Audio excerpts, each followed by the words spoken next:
Good afternoon, everybody. Good afternoon. Good to see all of you here again today. On Friday morning, President Trump will travel across the country to Anchorage, Alaska, for a bilateral meeting with Russian President Vladimir Putin.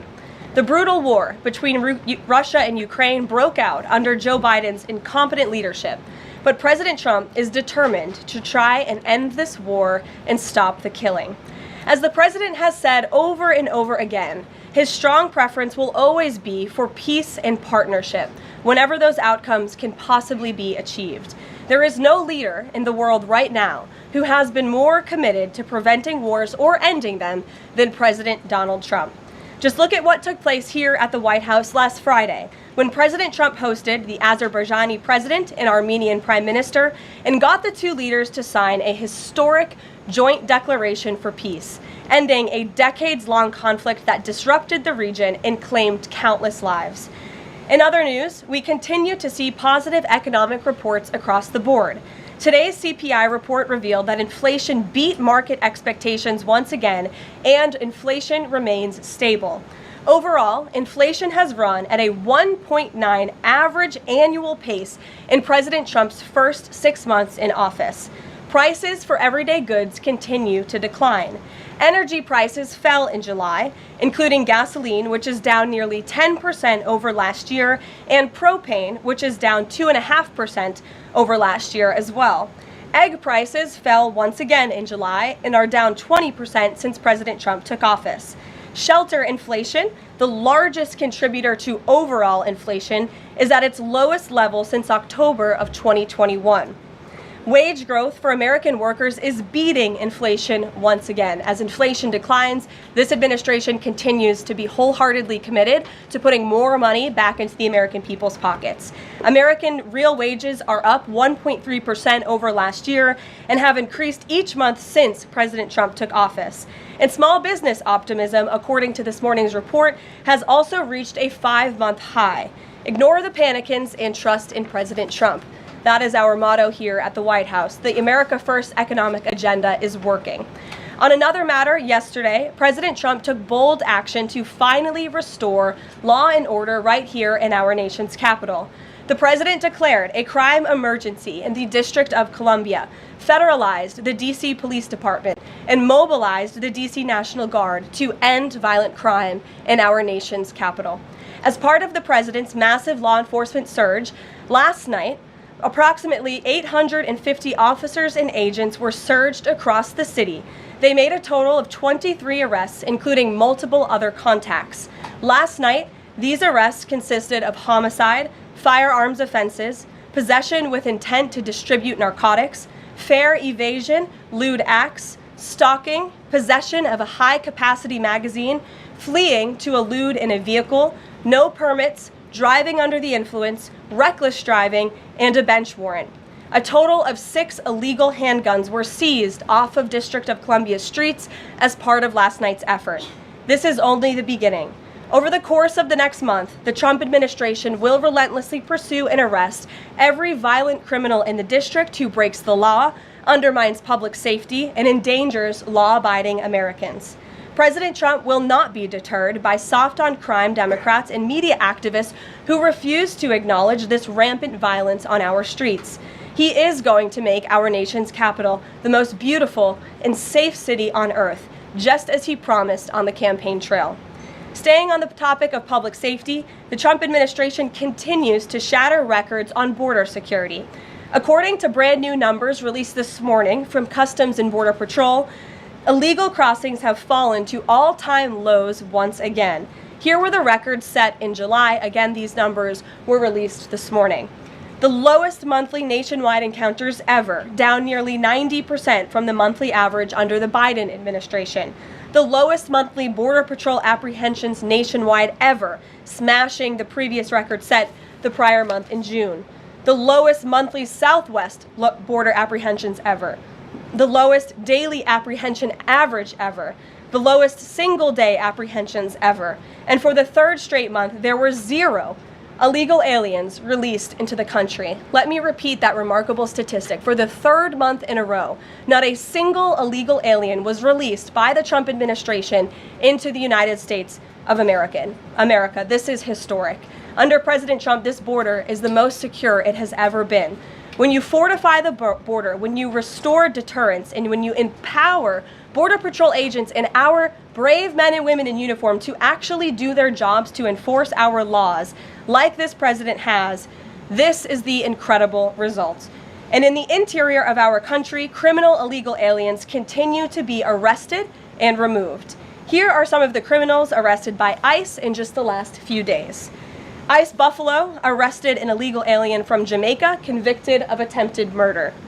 ICE Buffalo also arrested an illegal alien from Ecuador convicted of leaving the scene of an accident resulting in death. ICE Houston arrested an illegal alien from Mexico convicted of manslaughter. ICE Newark arrested an illegal alien from Mexico convicted of the sexual assault of a minor.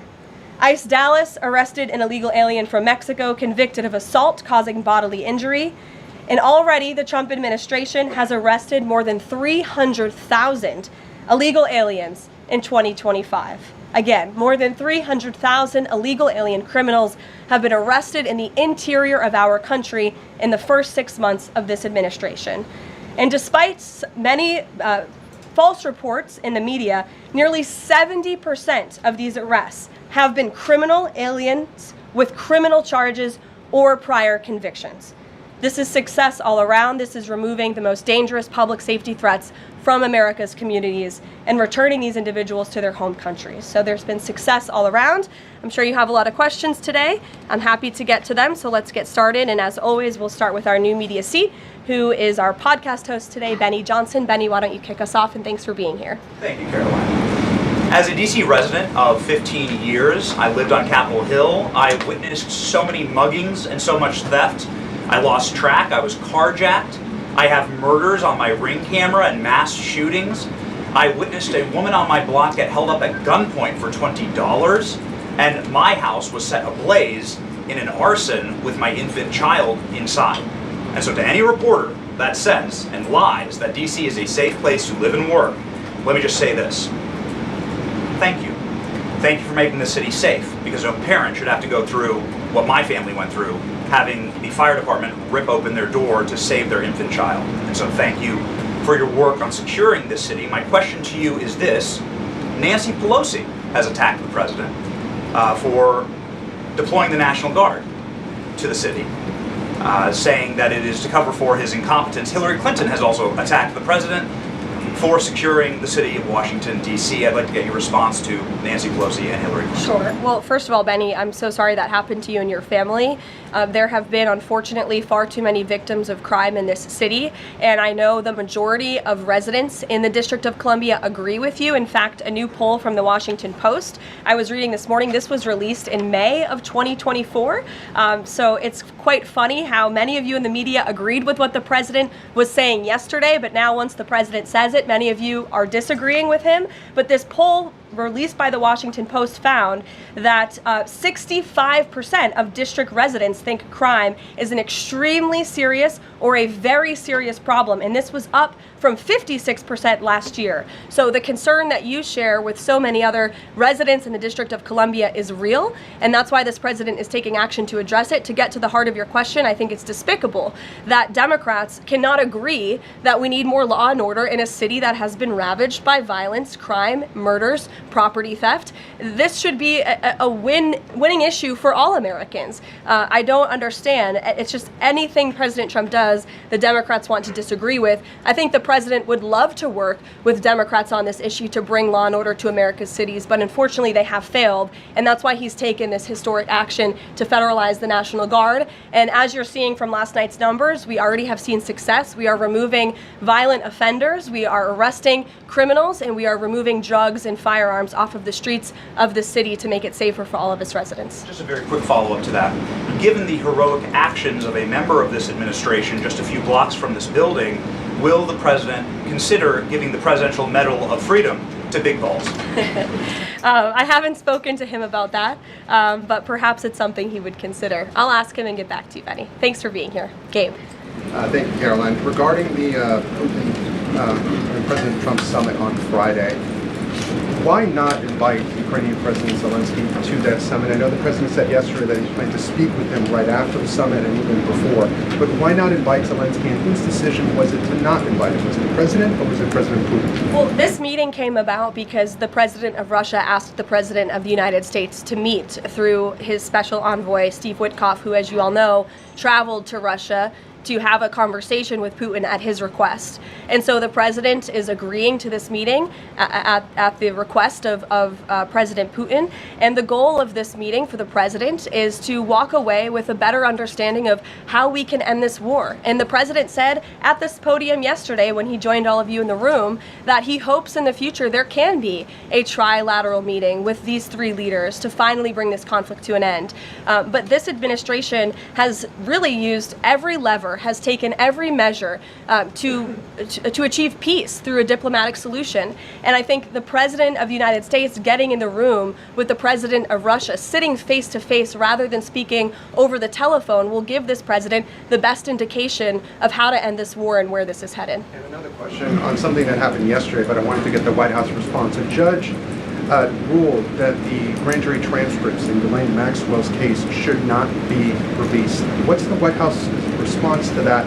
And do you plan to appeal? And what do you tell President Trump's supporters who want that information released? We think that decision is unfortunate. Of course, we moved to unseal that information because the president has said he wants to see credible evidence released. As for the appeal process, I would defer you to the Department of Justice for that.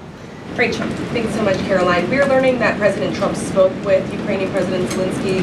I was curious if you can share any more details about their call, and did Zelensky give President Trump any red lines, any non-starters ahead of this summit on Friday? Look, I don't want to reveal the private conversations between the president and President Zelensky, but what I can tell you is that the president has deep respect for all parties that are involved in this conflict and are trying to bring this conflict to an end. After Special Envoy Witkoff returned from his meeting with President Putin in Russia, his first phone call was to President Trump.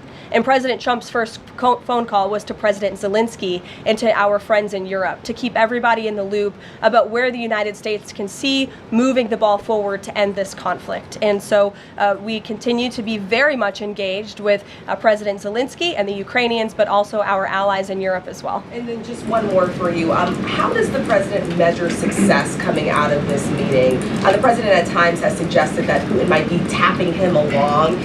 Is he prepared to walk out of this meeting if he senses that Putin is not serious about ending this war? I think I just answered that question for you and what the goal and the expectation of the meeting is. And I won't jump ahead of any hypotheticals, and I'll leave it to the president to speak to all of you after the meeting, which I'm very confident he will. Steve. Is he optimistic that a deal will emerge from this meeting, or is he simply going to listen? I think this is a listening exercise for the president. Look, only one party that's involved in this war is going to be present. And so this is for the president to go and to get, again, a more firm and better understanding of how we can hopefully bring this war to an end. Caroline, how did you settle on Alaska as the site for this? So there were some other sites being discussed. Is this like it was a midpoint between the two leaders? There were many sites discussed, but of course Alaska is a state within the United States of America, so the president is very honored and looks forward to hosting President Putin on American soil. Last thing, is there a joint news conference plan, or will the president have a solo one? What sort of scheduling stuff? Yeah, the mechanics and the scheduling, Steve, are still being ironed out. For Friday, we're working with our Russian counterparts to put those plans into action, and of course we'll keep you all apprised on the logistical details of Friday as soon as we get them. Charlie? The president said at the podium yesterday twice that he was planning to go to Russia. Was that a verbal slip-up, or does he actually plan to go to Russia? Perhaps there are plans in the future to travel to Russia, and on Friday the president will be meeting with the Russian President Vladimir Putin in Alaska, as you know. Phil? Last week, the president said the CEO of Intel was highly conflicted, seeming to cite his past investment with Chinese companies that were doing business with the Chinese military. Yesterday, he called his meeting with that CEO a success. So what can you tell us about what the Intel CEO said to President Trump that changed his mind? The president put out a statement that you cited, Phil. I will leave it at that. He shared his thoughts on that meeting and how it went, and for any further comment on that, I'll leave it to him to make. Will the Bureau of Labor Statistics continue to put out monthly jobs reports? Well, look, what I'll tell you about the Bureau of Labor Statistics, I believe that is the plan and that's the hope, and that these monthly reports will be data that the American people can trust. As you know, the Bureau of Labor Statistics has made massive revisions after the last several reports that they have put out. And there has certainly been a decline in the quality and the reliability of data coming from the Bureau of Labor Statistics, and there's been an increase in revisions. And this president and the administration is finally tackling this problem that so many have talked about, and the president is actually doing something about it. We need to restore new leadership that we can trust. As you know, the president has appointed someone new to take over the BLS, and so we need to look at the means and the methods of how the United States is acquiring this very important data, and all of that is going to be done, and the goal, of course, is to provide honest and good data for the American people to make very important economic decisions on. Michael. Thank you, Caroline. Two questions, if I may. The president has talked about land swaps between Russia and Ukraine. Vladimir Putin says he wants Russia to hold on to Russian-occupied territory in eastern Ukraine. Is the White House at all concerned about the messaging that potentially giving over or allowing for Russia to maintain its occupied territory in eastern Ukraine, what that might say to other U.S. adversaries like China? Look, right now, the President of the United States has done more to end this war than his predecessor, Joe Biden, who allowed this war to take place. This war, don't forget, happened at the result of the weakness and the incompetence of the previous administration. And so the president inherited this conflict, and he is determined to end it.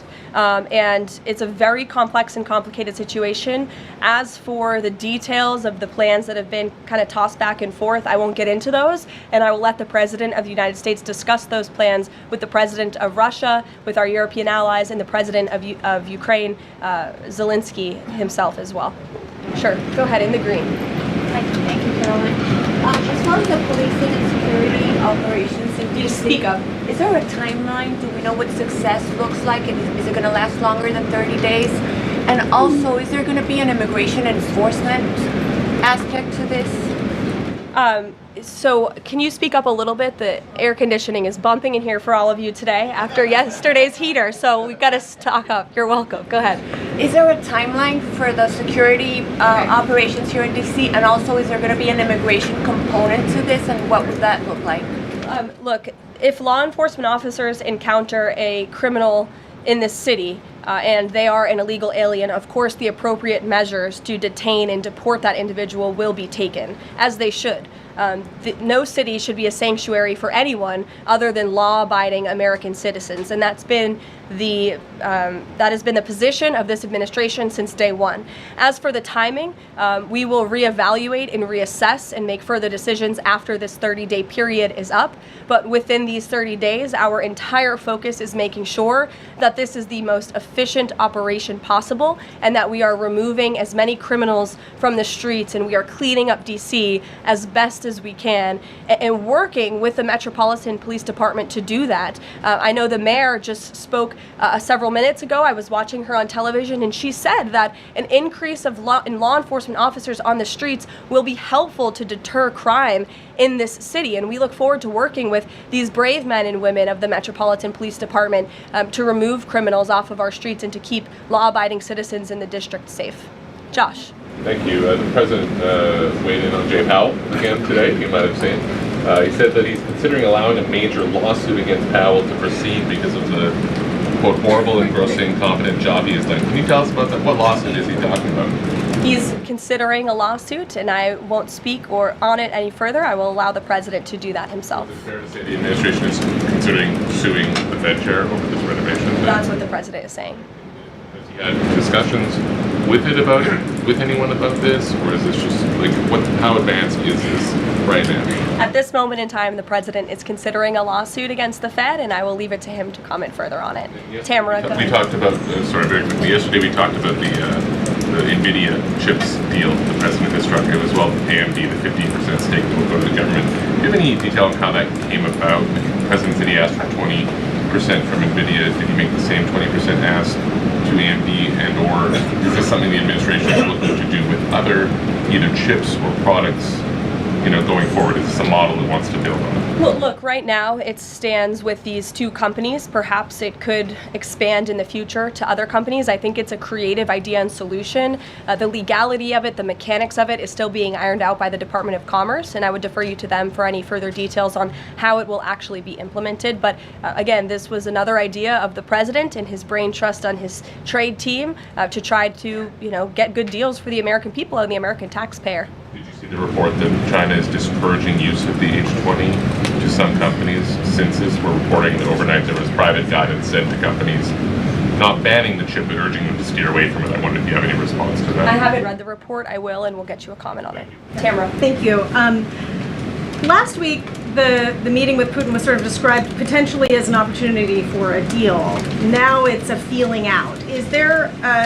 Has there been a shift in expectations within the White House or an effort to temper expectations about what success looks like for this meeting? Well, I mean, look, I think both can be true, right? The president has always said he wants a peace deal. He wants to see this war come to an end. But this bilateral meeting is a bilateral meeting between one party in this two-party war, right? You need both countries to agree to a deal. The president is accepting this bilateral meeting with Putin on Friday, and I will let him speak further to it after it concludes about how he felt it went. And could you also, completely unrelated topic, regarding the president's efforts in Washington, D.C., do you have any specifics about how homeless people will be dealt with, where they would be moved to? What does this look like? I do, yes, and it's an important question, so thank you for raising it. The Metropolitan Police Department, with the support of the new federal agencies who have been surging on the streets of the District of Columbia, are going to enforce the laws that are already on the books here in Washington, D.C. For far too long, these laws have been completely ignored, and the homelessness problem has ravaged the city. So D.C. Code 22-1307 and D.C. Municipal Regulation 24-100 give the Metropolitan Police Department the authority to take action when it comes to homeless encampments. So homeless individuals will be given the option to leave their encampment, to be taken to a homeless shelter, to be offered addiction or mental health services, and if they refuse, they will be susceptible to fines or to jail time. Again, these are pre-existing laws that are already on the books. They have not been enforced, which is part of the reason for this federalizing of the National Guard to bring in this assistance for law enforcement. While we are targeting criminals and trying to remove criminals off of the streets, we also want to make DC safe and beautiful, and that involves removing mentally disturbed individuals and homeless encampments as well. So we will be using these regulations and code that already exists to clean up our streets. And we've already had great success. Not many of you picked up on this, but the United States Park Police has actually done remarkable work in terms of removing homeless encampments from the city. Since the president signed this executive order in March, 70 homeless encampments have been removed by the U.S. Park Police. There are only 2 homeless encampments remaining in D.C. federal parks under the National Park Service's jurisdiction, and the removal of those 2 remaining camps is scheduled for this week. So the U.S. Park Police will be leading this effort alongside MPD. Just very quickly, he had talked in one of his social media posts about moving them very far outside of the city. Is that off? No, it's not off. We're exploring how we could do that. But again, homeless shelters,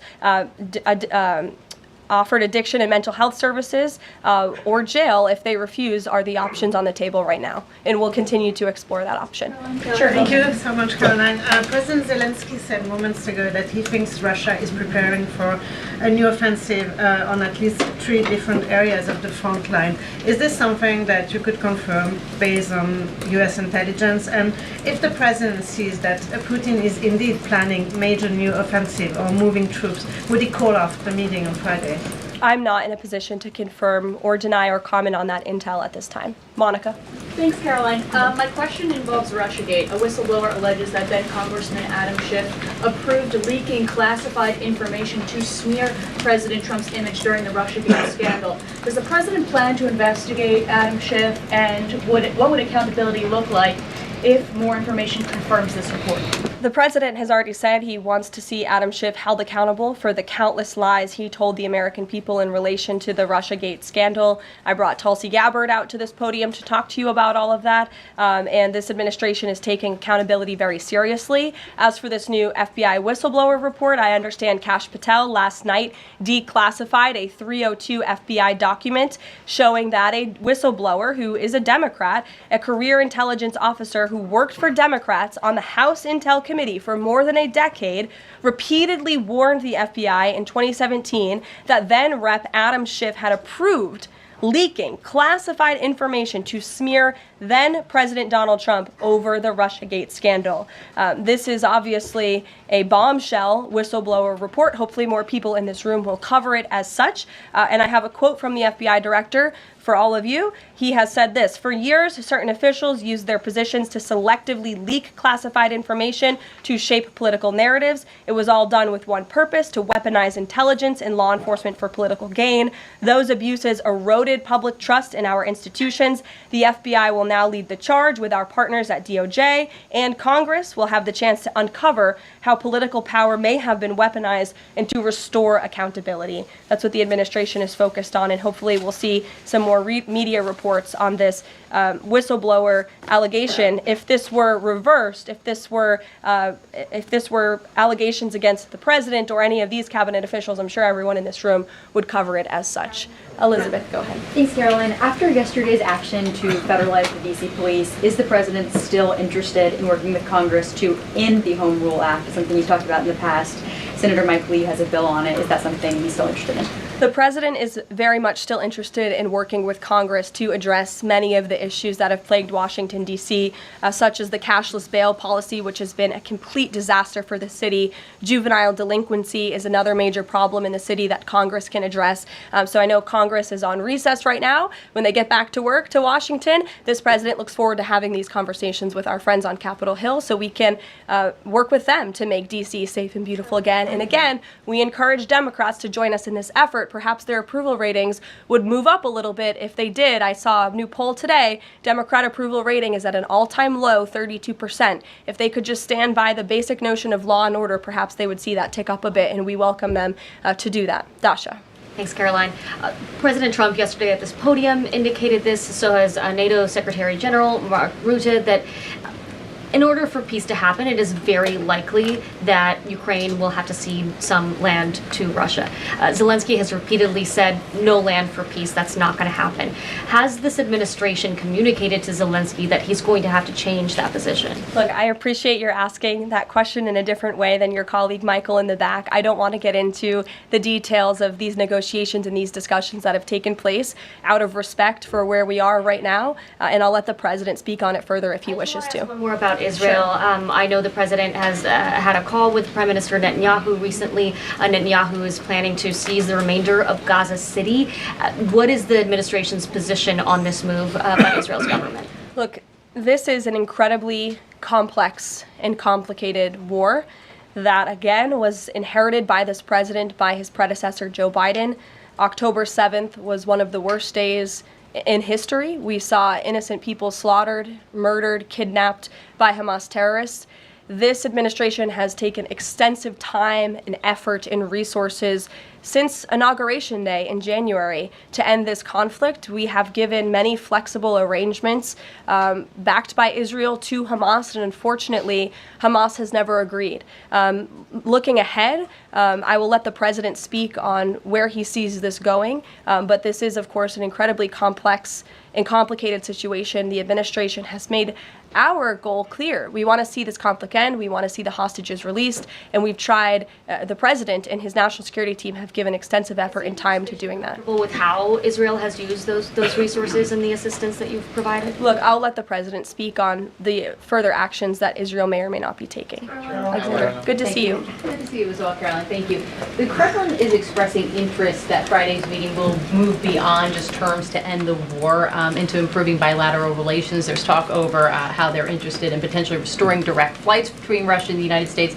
Is President Trump open to those kind of peripheral conversations, or or is this directly focused on ending the war in Ukraine? I think this conversation on Friday is focused on ending the war in Ukraine as far as the president's perspective goes.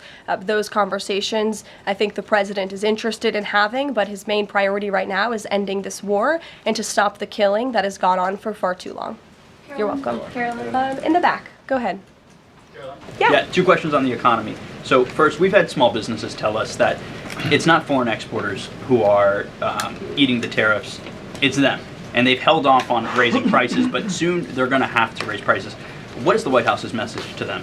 The White House's message to our small business owners across the country is you have never had a better ally or friend or supporter in this White House than President Donald Trump, who is a businessman himself, who understands your concerns and who wants to restore wealth back to our country through the powerful use of tariffs. And that's what he's focused on doing, while simultaneously driving down costs. You have to remember, we are 6 months into this administration, and we had a president who had no business experience, had no idea what he was doing, and who funneled billions of wasteful spending dollars into our economy, which created the worst inflation crisis in a generation. Now this president is focused on tackling inflation, deregulating, cutting costs, cutting red tape to make it easier for small business owners to thrive. And again, the economic indicators show that we are moving in the right direction. In January, when this president showed up to the White House, the 6-month annualized core inflation rate was 3.7%. Today, 6 months later, the 6-month annualized core inflation rate is 2.4%. So we are trending in the right direction. Moving forward, since President Trump took office, for another 6 months, inflation will be tracking at 1.9%. At this trajectory, you look at grocery prices, they fell, energy prices fell, fuel oil fell, ship fares fell, propane fell, butter, margarine, eggs, non-prescription drugs. You go through the list of items that are falling. And then I would also point to that report this morning showing that small business optimism has reached a 5-month high. So look, we inherited an economic mess from the previous administration, but this administration is focused on fixing it every day. And part of that is signing the largest tax cuts into law to put more money back into the pockets of these small business owners. Just on the BLS, they collect the inflation data, obviously. If the jobs data is not reliable, should Americans trust the inflation data? Well, look, the jobs data has had massive revisions. We want to ensure that all of the data, the inflation data, the jobs data, any data point that is coming out of the BLS is trustworthy and is accurate, which is why the president has restored new leadership at the BLS. Sure, go ahead. Yeah. Okay. Hi. Thank you. So Gavin Newsom has said that California is going to sue in response to the government's demand for $1 billion from UCLA over the DOJ's anti-Semitism findings. Newsom has called this extortion and ransom. So I'm wondering what the White House's response is to Newsom on UCLA. Bring it on, Gavin. This administration is well within its legal right to do this, and we want to ensure that our colleges and our universities are respecting the First Amendment rights and the religious liberties of students on their campuses, and UCLA has failed to do that. And I have a whole list of examples that I will forward to Gavin Newsom's press office if he hasn't seen them himself. Brett. Thanks, Caroline. What was the reason that President Trump chose to move on from Billy Long as IRS commissioner? Look, I think the president wants to see Billy Long as the ambassador to Iceland. As you know, that is where he will be headed. And the president loves Billy Long, and he thinks that he can serve the administration well in this position. For now, Secretary Scott Bessent will be the acting IRS commissioner. Timeline for announcing a new pick? Go ahead. Thank you. Ed, go ahead, but then in the back. Yes. Go in the back first. Okay, sure. Thanks, Caroline. One foreign policy and then one domestic question, if I may. There are roughly 30,000 children from Ukraine who have reportedly been abducted and are kind of dispersed around Russia. They've been showing up on these websites for adoption. Is their return a red line for the president in any deal ending the war? The administration is aware of these reports. I don't want to set red lines for the president on his behalf from this podium. However, the president did encourage Ukraine and Russia to speak directly to one another in terms of these humanitarian issues. And we have seen progress. You have seen prisoners of war swapped between these two countries as a result of these direct talks, as well as children, and that remains a concern, but it's one that Russia and Ukraine need to iron out together, which is why this president has encouraged them to speak. Okay, Ed. And then if I can, Sure. the DC action real quick. The president said yesterday that this is a model federalizing the National Guard that could be used to combat really high rates of crime in other cities like Chicago, LA, Baltimore. What sort of authority would he have to deploy forces like that, absent the Home Rule Act? Look, the president is speaking about what he'd like to see take place in other cities around the country. Right now, this administration is focused on making D.C. safe and beautiful again. When the time comes, we'll talk about that. But I will note that the president wants to see all of our nation's cities be safe. But I think starting with our nation's capital is a great place to begin, and it should serve as a model for the rest of the country. Ed. Just to bind up a few of the DC things, because a lot of them have been asked, but in talking with Congress about potential changes to home rule and whatever else, would he also push the House to finally pass DC's budget so that it has access to all that money that it does need for policing, for schools, and for other services here in the city? Yes, and as you know, he has done that. He put out a statement calling on the House to take up the Senate's legislation, and he stands by that position. Let me take you back to something from last month. You guys announced the president was diagnosed with chronic venous insufficiency after his legs were seen swelling. How's he being treated for that? And while you were upfront about those health issues, curious if the White House would be willing to let us speak with his physician directly about those health issues. I know there were a lot of concerns about the last White House not making the physician available. Would the physician be available in this case? I don't want to make that commitment on behalf of the physician, but it's certainly something we can look into and explore out of the effort of transparency, because unlike the previous White House, there is nothing to hide. You guys see this president working around the clock, literally 24/7, all of the time, and I will be happy to look into that request. Can we at least get an update on how he's being treated for the swelling legs and for the hands and the other issues? Look, you see the president every day. He's moving, he's working, he's continuing. There have been no adjustments made to his lifestyle. Thanks, Caroline. I have two questions, one on DC, but on the Putin meeting on Friday, does the president plan to meet with Putin one-on-one? Yes, that's part of the plan. And as for the other mechanics and logistics, I will let our team speak to that when they're ironed out. And on what's happening in DC with the federal takeover, what we've heard from the mayor and the police chief is that their understanding is there has been no change in the leadership structure. In the White House's view, who is in charge of the MPD right now? If you read the executive order, it will tell you the leadership structure is as follows. We plan to work with the Metropolitan Police Department, but ultimately the chain of command is as such. The President of the United States, the Attorney General of the United States, our DEA Administrator, Terry Cole, who is now serving ahead of the Chief of the Metropolitan Police Department. And they will be working together. Nope, Terry Cole, as you heard from this briefing room yesterday, is in charge of the Metropolitan Police Department, and he's working with the chief to ensure that law enforcement officers are allowed to do their jobs in this city. Caroline? Yeah, thanks, Caroline. I know you said earlier the hope is to maintain monthly job reports, but the president's new nominee for BLS Commissioner E.J. Antoni recently told Fox Business that the BLS should suspend issuing monthly job reports and only issue quarterly reports until the jobs data methodology is corrected.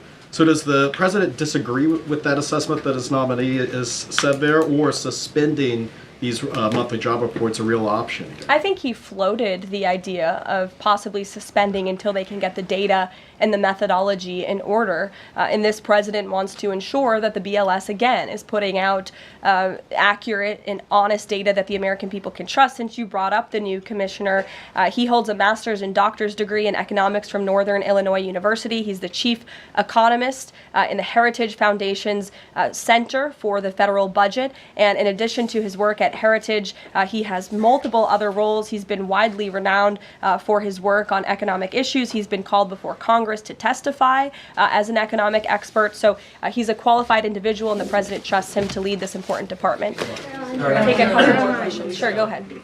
Given that the administration now has jurisdiction over MPD, can we expect, does that mean like personnel changes, hiring, firing? Can we expect leadership changes internally in the Metropolitan Police Department? I just walked through what the leadership structure looks like right now. Within the uniformed police department, right? I mean, does that mean that the Attorney General, others kind of have the ability to make those personnel decisions? I would imagine it means they have the ability. As for any changes, I'm not tracking any. Again, we look forward to working alongside the Metropolitan Police Department, and we did that last night successfully, and we hope we can do that for the next 29 nights. Go ahead. Caroline, Yes. So in light of reports that ICE agents detained a 15-year-old student with disabilities outside an LA high school, even leaving bullets on the sidewalk, how does the Trump administration plan to ensure parents that their children can return to school without fear of being wrongfully detained or endangered by federal agents? Where'd you see that report? LA Times. Okay, well, I'll have to look into the veracity of that report. I